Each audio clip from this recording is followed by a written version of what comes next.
Hello everybody, and I hope you're having a fantastic day. And in this video, I'm going to be talking about the new treasure spawn that just came out. This one's a bit wacky because they actually have no featured monsters, but they do have new featured weapons like gear and armor. So this is really weird. But anyways, moving on from there. Okay, so right here, I'm going to be talking about the gear first, and then I'm going to be talking about the treasure spawn itself. All these weapons are going to have seal ofs, or seal attacks. They're pretty much like what the regular testaments for the classes would do. Plus they recover 5 costs. These are going to be very helpful skills if you're unaware. I wouldn't say the best skills in the game. Maybe in some people's opinions the best skills in the game, but these skills are definitely up there for sure. Because they have high proc rate. They recover 5 costs, and they give an ability power buff. So that's pretty much what I gotta say about seal ofs. If you don't believe me, you could try them yourself. They really do come in handy. Sometimes they may even be clutch under certain situations and circumstances. So that's pretty much my intake on seal ofs and everything surrounding that. Okay, so moving on from there, we're gonna be talking about the armors. The armors are gonna have damage down, double XL now.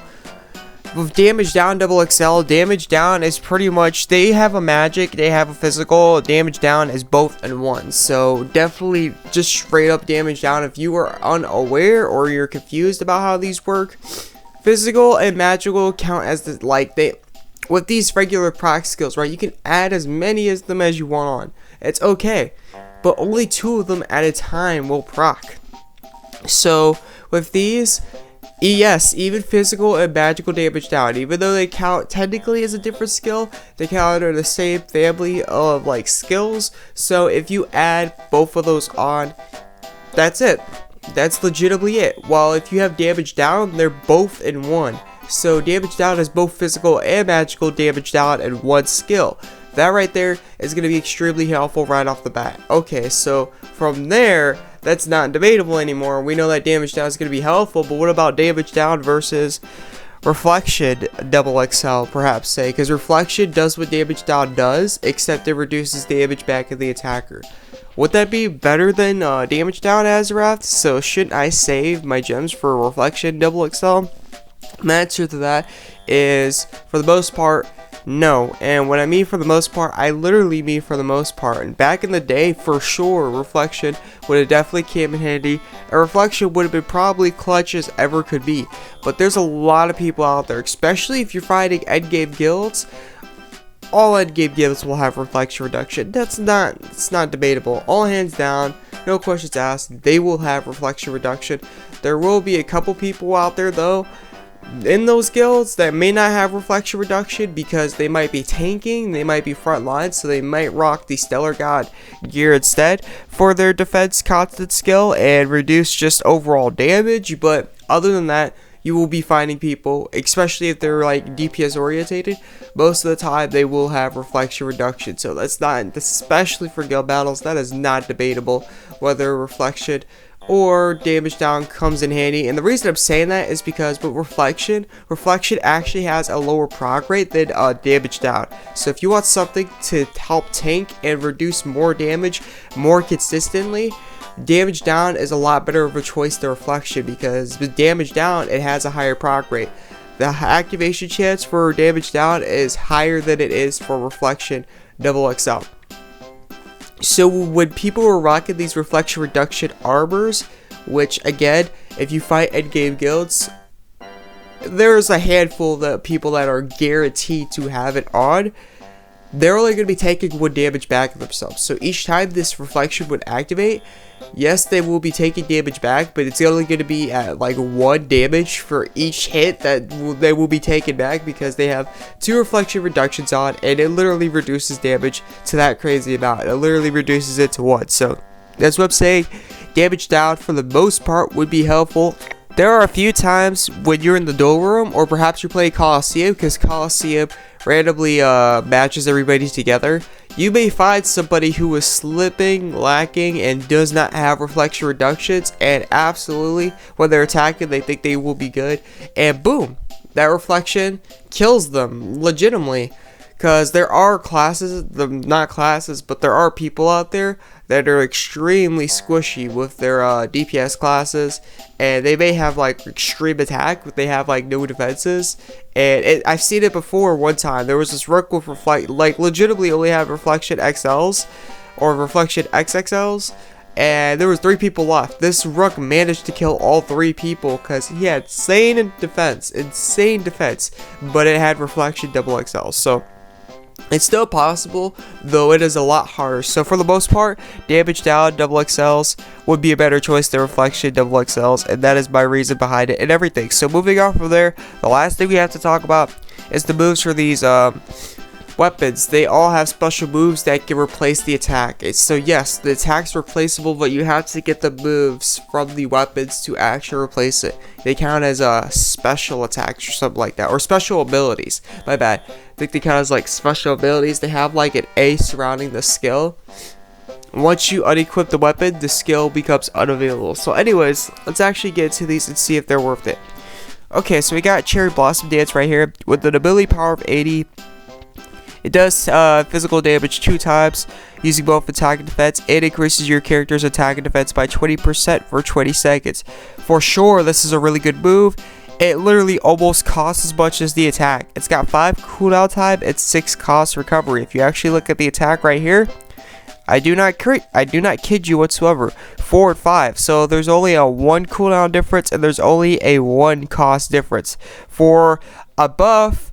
And on top of it, it's doing 3, maybe even 4 times more damage than the attack is doing. And it's legitimately only 1 cooldown more and 1 cost more. For sure, this is a good ability for the soldier. Especially, like, you can just get like a buff right off. Like, it's not going to be a big buff, but you can get straight up a buff right off. Help with more DPS, save more time, and everything surrounding that. Only for legitimately 1 cooldown and 1 cost more than a regular attack. So definitely that's going to come in handy, and everything surrounding it. I'm just going to go as it comes. So I'm going to go over whatever I see next. And what I see next is the archer, the bow.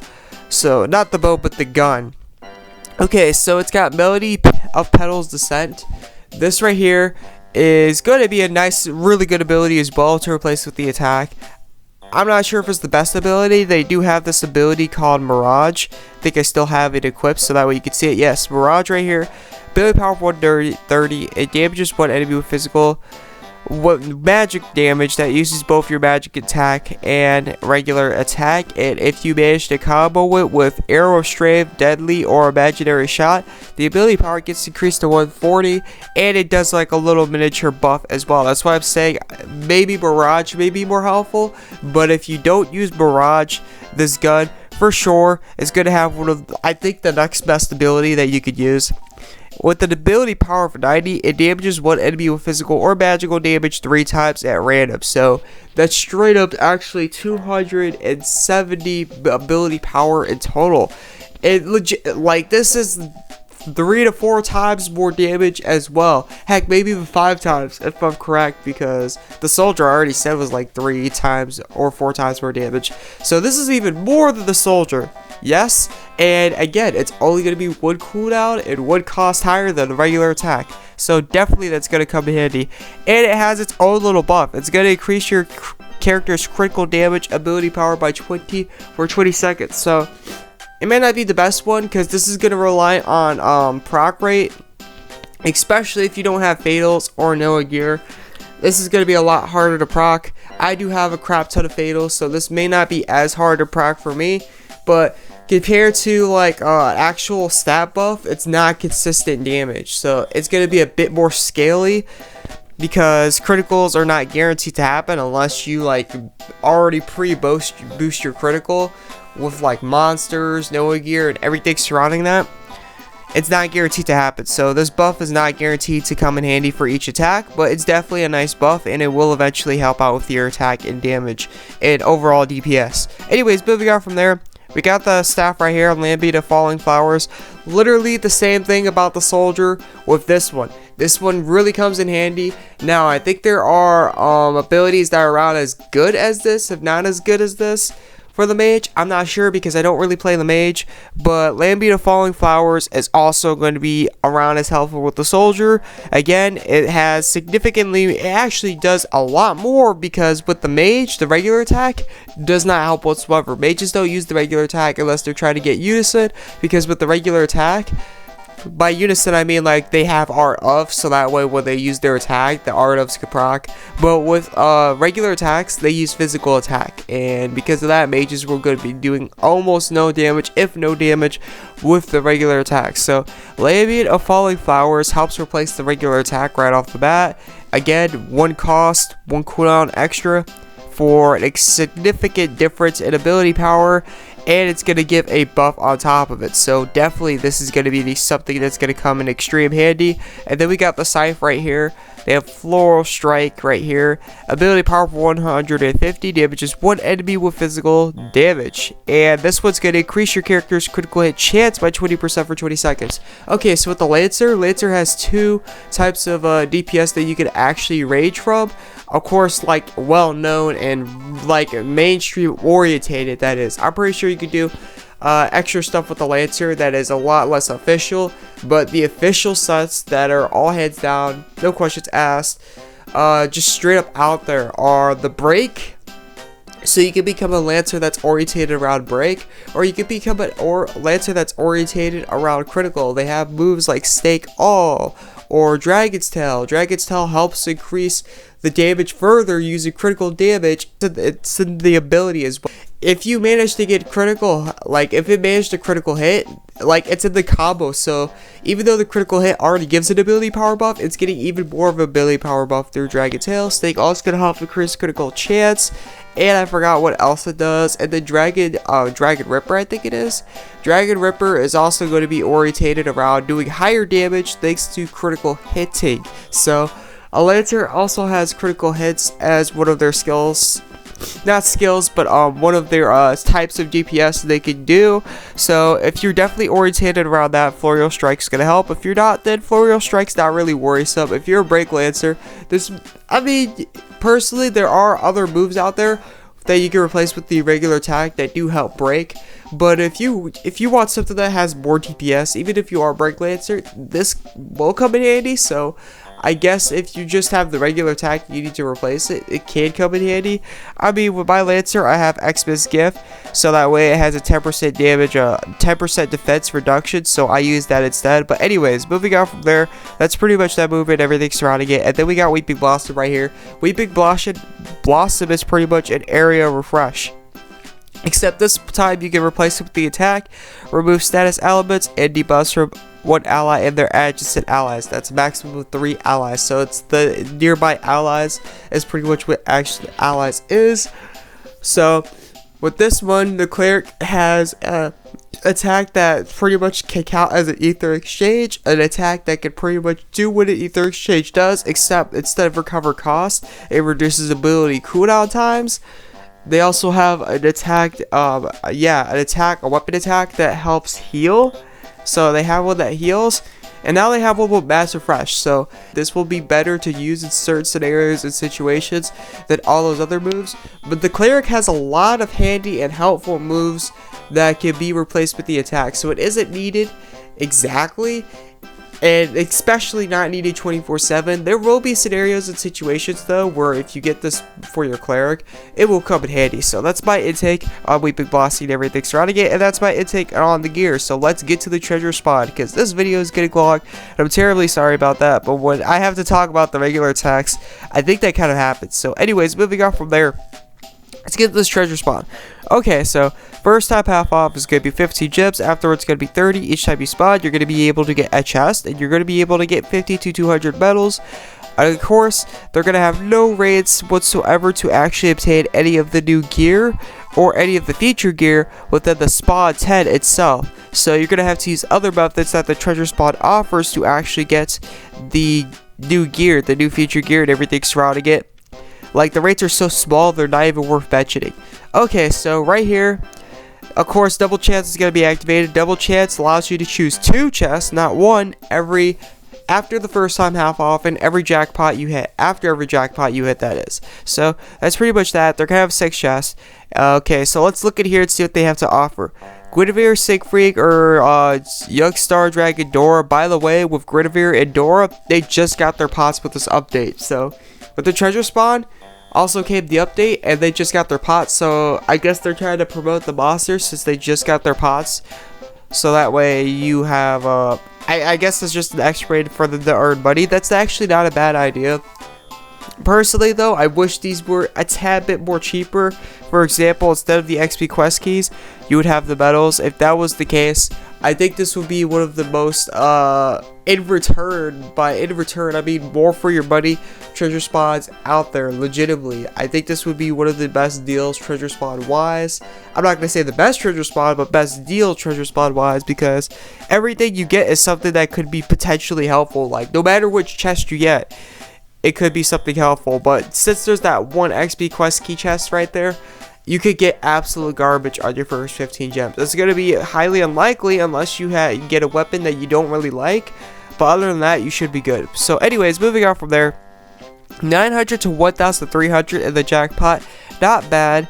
And then you got a droplet of ether or awakening orb, not bad as well. Can come in handy, is helpful, especially if you get an awakening orb for sure. Droplets of ether for 30 gems is around the regular price that you should expect to get droplets of ether. So a full droplet of ether, that is. So that's pretty much that. And then they have a new featured, they have the featured weapon. They have a chest for featured weapons, and then they have a separate chest for featured armors, and that is really, really awesome. I really like that concept. I wish you could do this a lot more often, because that's really, really cool. So they have one for the new featured defense gear, and then they have one for the new featured offensive gear. And then they have, in one of the side chests, 400 medals. So you're like, you're not only getting medals through the jackpot, you're getting medals in the side chest as well. There's only one, and it only offers 400, but it's still awesome to know that you can get medals in the side chest. And then there's the regular XP quest key and everything surrounding it. So they don't have a bad amount of medals for what they have to offer in the side chest, because you're getting the new feature gear anyways. With the one of the chests though, with the new weapon feature gear, with defense, with armors, every class can use armor, so that's not really worrisome. But you will be getting a random weapon through this chest, and chances are rates are going to be very unfriendly towards you. Whenever I used to do these, I've actually, my bad. There was one time I've got a bow from here, and it was like during the, I think it was during the, what was it called? It was back when I was actually a Lancer, right before I became an Archer in the first place. So this was actually back during when the Misanari treasure spawn was out, and the I think it's like the Warlord. I think that's the Warlord gear, like the ones with the first gear with the art ofs was out. I got a bow.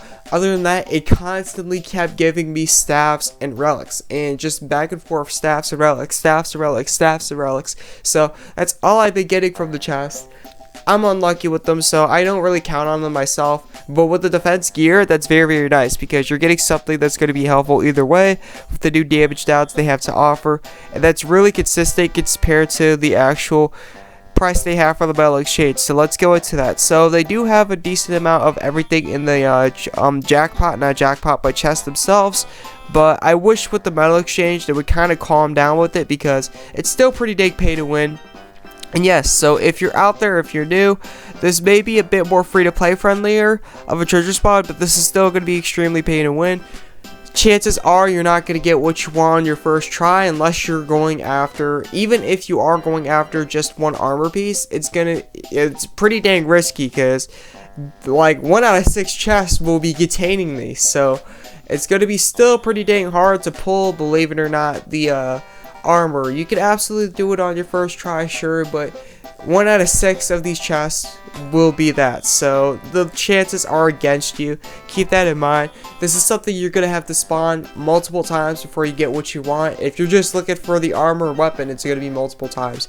If you're looking for the monsters, it's gonna be even more. You're gonna have to spawn a lot. It's a crazy amount, because the medals they have to offer for the scrolls, as you can see right here, are extreme, and they don't really have good rates for the scrolls and the jackpots. So keep that in mind when you're doing the treasure spots and everything surrounding that. But anyways, with this, I wish they would put it like all the 36 costs at 9k and the 35 costs at 8k instead of having them 10k and 9k, because again, you got 37 cost out, so they're not highly prioritized anymore. They're not the best thing in the game. They're not going to be worth your 10k, especially if you've already obtained them easily before. You're just not going to feel the value's worth it at all. For 10k, absolutely not, unless you absolutely need the pots for them, but you don't want to waste Awakening Orbs. Even if you do, Awakening Orbs might be cheaper if you just wait for the special spawn to come back out. So that's what I'm saying.